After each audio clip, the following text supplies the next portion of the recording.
India's nuclear program. Welcome to ask education. मेरा नाम है सुमित KSP। दोस्तों, भारत प्रारंभ से ही न्यूक्लियर वेपन्स के निर्माण के विरुद्ध रहा है।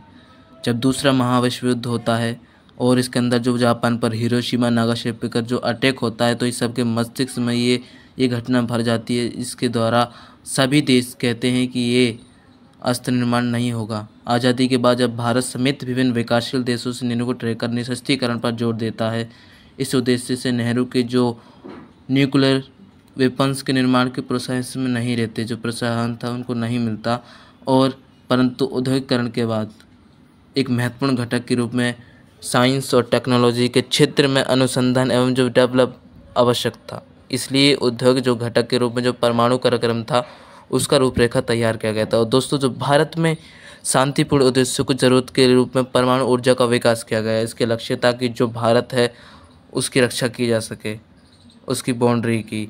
और दोस्तों, इसकी शुरुआत होमी जहांगीर भाभा के निर्देशन पर 1940 के दशक में अंतिम वर्षों में इसकी स्थापना हुई। और ये कार्यक्रम जो केवल दोस्तों असैन्य उपयोग हो या फिर सीमित के लिए रखा गया, क्योंकि जो तत्कालीन प्रधानमंत्री जवाहरलाल नेहरू थे, इन्होंने परमाणु बम के सैन्य उपयोग में पक्ष में थे ही नहीं।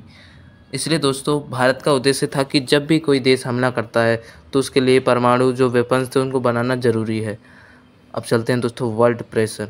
भारत ने विभिन्न अंतर्राष्ट्रीय मंचों पर परमाणु संपन्न और राष्ट्रों के हथियार को निर्माण के लिए प्रक्रिया का विरोध हमेशा किया है, परंतु पड़ोसी देश जैसे चीन 1964 में उसने अपना परमाणु परीक्षण किया तो भारत था वो सतर्क हो गया। इसके बाद परमाणु प्रसार की संधि पूरे वैश्विक राजनीति में हुई और 1968 पे NPT यानी कि परमाणु प्रसार संधि जो UNO की सुरक्षा परिषद में जो 5 सदस्य हैं उनके द्वारा की गई, ब्रिटेन, फ्रांस, अमेरिका, सोवियत संघ और चीन, इन्होंने मिलकर परमाणु प्रसार की संधि का प्रस्ताव रखा।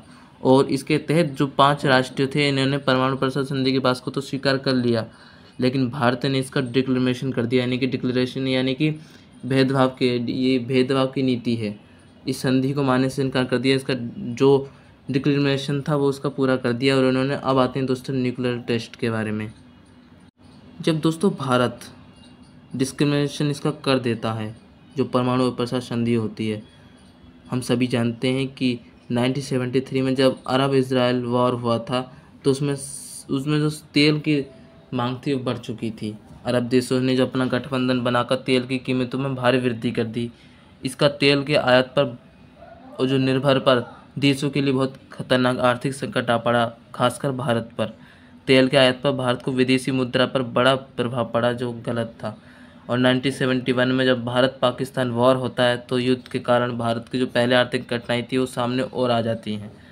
अब भारत ने महसूस किया कि आर्थिक स्थिति को सुधारने के लिए क्या किया जाए।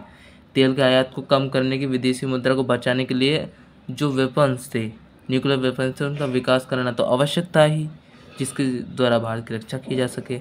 तो भारत ने 1974 में अपना परमाणु परीक्षण किया, जिसे स्माइलिंग बुद्धा के नाम से जाना जाता है। इसे शांतिपूर्ण परीक्षण का करार दिया। भारत का कहना था कि वह एक जो वेपन शक्ति है, जो अरुण शक्ति है, सिर्फ शांतिपूर्ण उद्देश्य के लिए इस्तेमाल की गई है। यह अपनी नीति के प्रति दृढ़ संकल्प है, जिसके द्वारा भारत अपनी सीमा बाउंड्री की रक्षा करेगा, और यदि कोई भी देश उस पर हमला करेगा तो भारत तभी हमला करेगा किसी देश पे। और दोस्तों, भारत ने 1998 में 5 सफल परमाणु परीक्षण किए थे। महाशक्तियों द्वारा जो चलाए गए प्रतिबंध थे उनको सामना था, उनका साहस किया, उनसे लड़ाई की, जिसके द्वारा भारत अपना सफल हुआ परमाणु परीक्षण करने में। परंतु दोस्तों, इस दृढ़ संकल्प से फिर दोहराया है कि भारत शांतिपूर्ण उद्देश्य के लिए डेवलप और जो न्यूक्लियर पावर है उसको विकास करना प्रयास करता रहा। युद्ध और जो संबंधी हथियार थे विकास के लिए तो थे नहीं, यानी कि भारत 1994 में जो CTBT था, व्यापक परमाणु प्रसार संधि, जो कि जो कॉम्प्रहेंसिव जो न्यूक्लियर टेस्ट था उन पर बैन संधि की गई थी, तो उसके द्वारा NPT हो गया, परमाणु अप्रसार संधि। तो इन पर हस्ताक्षर भारत ने नहीं किए थे, क्योंकि भारत का कहना था कि यदि भेदभावपूर्ण और 5 राष्ट्रों को परमाणु शक्ति का एक अधिकार देती है तो भारत इस पर शान नहीं करेगा। परमाणु परीक्षणों पर प्रतिबंध सब राष्ट्रों पर समान रूप से लागू होना चाहिए। इसलिए दोस्तों, भारत ने इसमें, और इसके सभी देश समर्थक थे, चाहे कोई भी देश हो। और 1998 में जब पोखरण में दूसरा परमाणु परीक्षण होता है, भारत ने स्वयं अपना परमाणु परीक्षण शक्ति संपन्न देश घोषित कर दिया 1998 में, जब अटल बिहारी वाजपेयी और APJ अब्दुल कलाम ने ये स्टार्ट किया। 1999 में जो न्यूक्लियर पॉलिसी थी उसका ड्राफ्ट बनाया गया, जिसमें सुरक्षा हेतु जो न्यूनतम परमाणु क्षमता थी उसमें विकास किया गया। और भारत की एक परमाणु नीति शांति प्रिय रही है हमेशा, इसलिए भारत की जो परमाणु नीति थी इस पे जो नो फर्स्ट यूज़ रहा हमेशा, क्योंकि पहले प्रयोग नहीं। यदि दूसरा देश हमला करता है, इसका मतलब दोस्तों नो फर्स्ट यूज़ का मतलब कोई भी देश, दूसरा देश यदि हम पे हमला करता है तब हम उस पर हमला करेंगे, हम वैसे हमला नहीं करेंगे। और परंतु हमला होने की स्थिति में कड़ा जवाब दिया जाएगा अगर कोई देश हमला करता है हम पे। तो समकालीन जो क्षेत्रीय जो राष्ट्रीय सुरक्षा है संबंधित चुनौतियां हैं, जैसे भारत के जो प्रधानमंत्री नरेंद्र मोदी ने उन्होंने एक सरकार बने, उसके द्वारा कहा गया कि जो भारत की क्षेत्रीय राष्ट्रीय सुरक्षा उनको प्रथम प्रयोग नई नीति की समीक्षा के बारे में इसके द्वारा बताया गया कि ये बनाया जाए, और जब तक कोई देश हम पे हमला नहीं करता हम उस पर हमला नहीं करेंगे। ये नरेंद्र मोदी जी के द्वारा नेतृत्व सरकार में बनाई गई चुनौतियाँ। और वर्तमान समय में दोस्तों यदि हम बात करें तो 21 जो न्यूक्लियर रिएक्टर हैं वो कार्य कर रहे हैं इस पर वर्तमान समय में भारत के अंदर, लगभग जिनसे 7000 मेगावाट पावर प्रोडक्ट किया जाता है। और जो भारत में 11 जो अदर रिएक्टर हैं वो भी कार्य हो रहे हैं। इनके चालू होने जाने से जो 8000 या फिर मेगावाट जो विद्युत जो प्रोडक्ट है उनकी होने की संभावना है, जिससे देश को सुरक्षा है उसकी बढ़ेगी।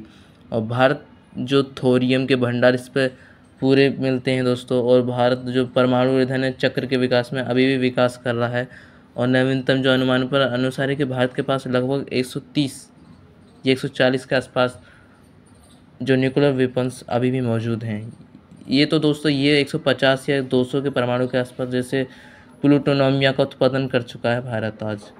और लेकिन भारत ने अपनी युद्ध रणनीति नो फर्स्ट यूज़ की है, हमेशा ध्यान रखना दोस्तों, 2013 में अपना रखा है।